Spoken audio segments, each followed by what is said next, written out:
की एका वर्षाच्या आत आपण त्याची संख्या 3.5 लाखाच्या वरती गेली होती. 3.5 लाख. एका वेळेला आपण जवळपास 1.25 लाख रुग्णांना ऑक्सिजन देऊ शकू एवढी एक सज्जता आपण केली होती. मला दाखवा दुसऱ्या कोणत्या राज्यांनी केली होती. मोदीजी तुम्ही जे म्हणताय गुजरातनी तरी केली होती एवढी सज्जता. तुमच्या कोणत्या राज्याने एवढी सज्जता केली होती दाखवा. आणि माझं ते जे काय कौतुक झालं देशातला सर्वोत्तम मुख्यमंत्री म्हणून, हे माझं कौतुक नव्हतं, ते माझ्या जनतेचं आणि माझ्या शासकीय यंत्रणेचं कौतुक होतं. मी एवढा काही मूर्ख नाही लगेच काहीतरी दुसऱ्याचं श्रेय घ्यायला नाही. जे मी सांगत होतो तुम्ही ऐकत होतात म्हणून आपण मुंबई आणि महाराष्ट्र वाचवू शकलो.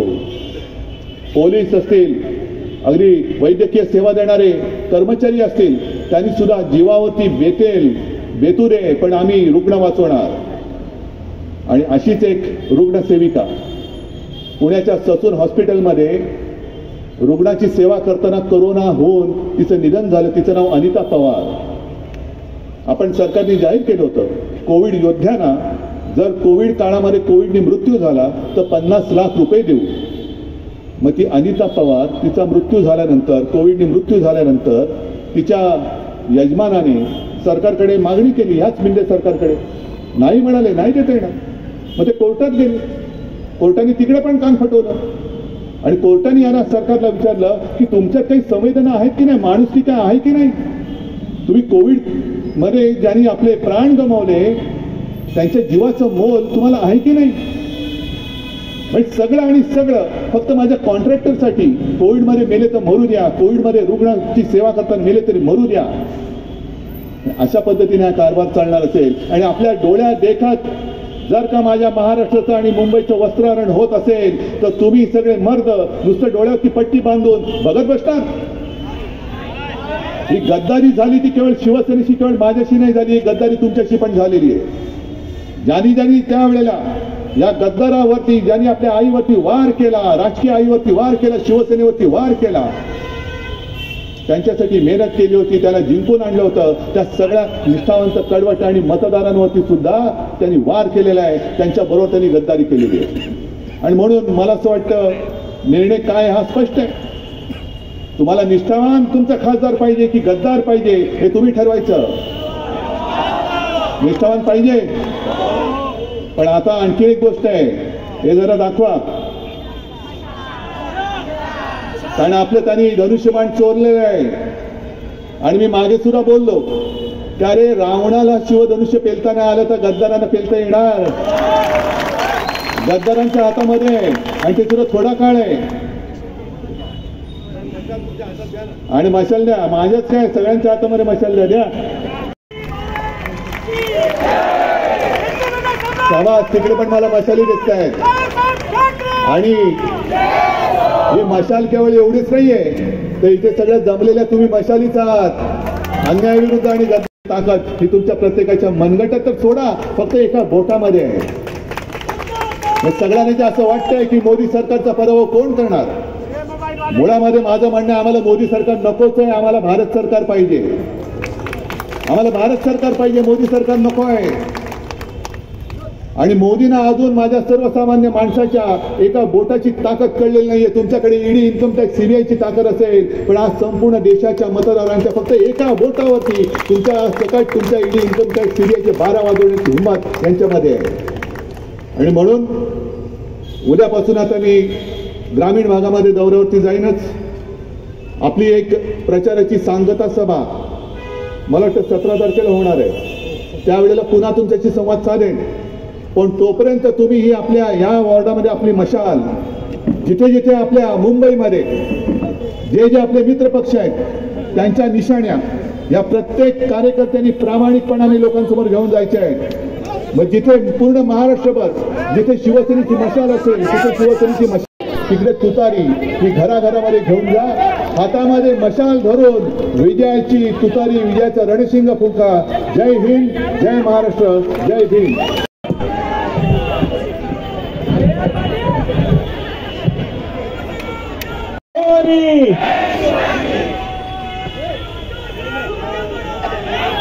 परमपूज्य डॉक्टर बाबासाहेब आंबेडकरांचा, हिंदू हृदय सम्राट शिवसेना प्रमुख सन्माननीय बाळासाहेब ठाकरे यांचा,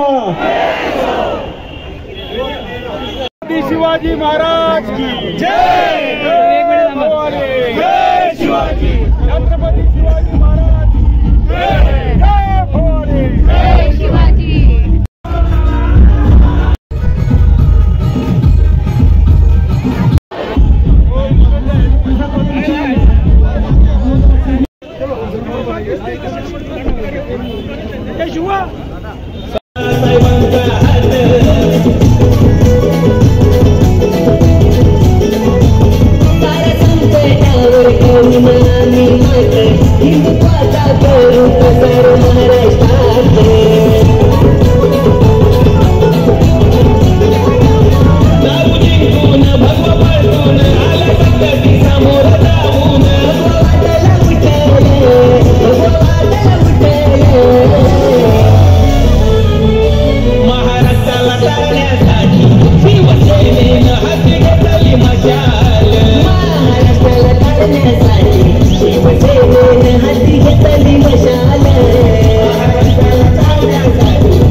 धन्यवाद।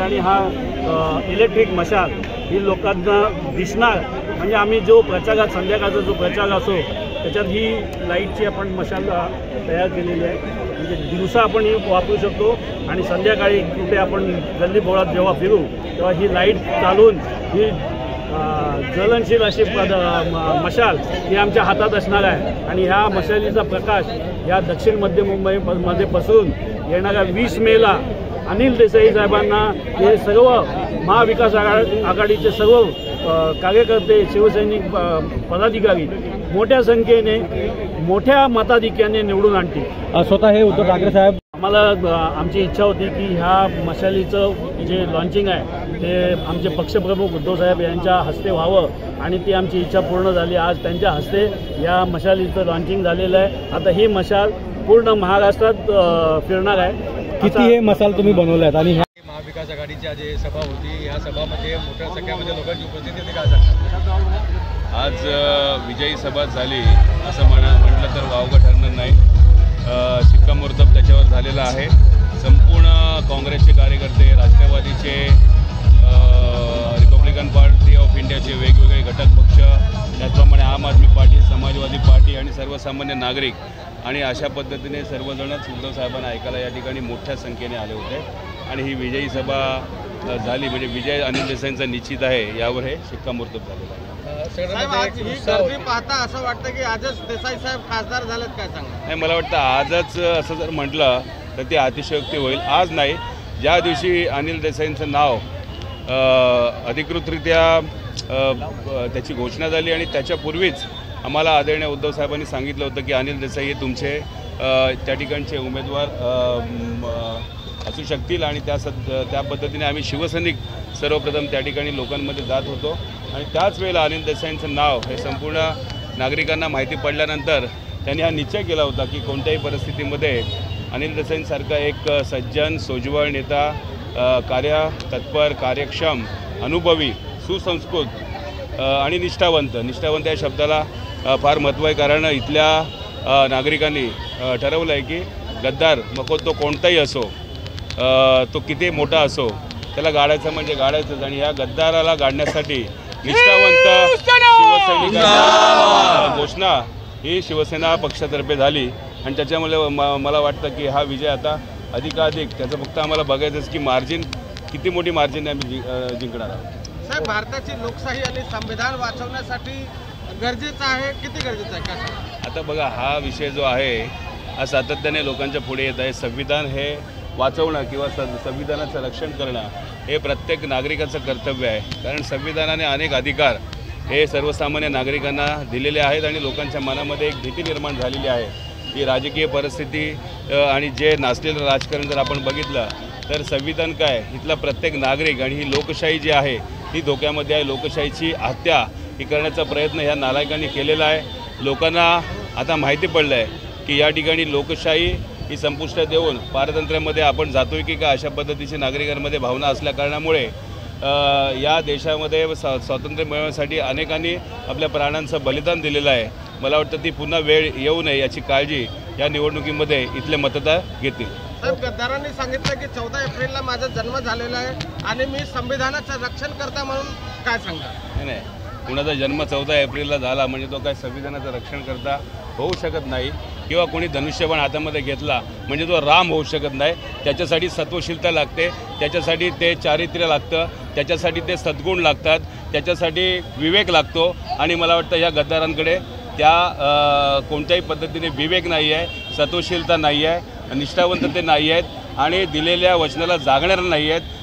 10 वर्षामध्ये कोणतंही ठोस काम लोकांसाठी करण्याची अपेक्षा असताना लोकांना फक्त चुना लावण्याचं काम केलं आहे. अनेक फसवाफसवीचे उद्योग केलेले आहेत, अनेकांना पर्सनली त्रास देण्यात आलेला आहे. आणि मला वाटतं या 30 दिवसाच्या काळामध्ये प्रत्येक त्यांनी केलेली जी पापं आहेत ती उघडकीस आल्याशिवाय राहणार नाही. ओके.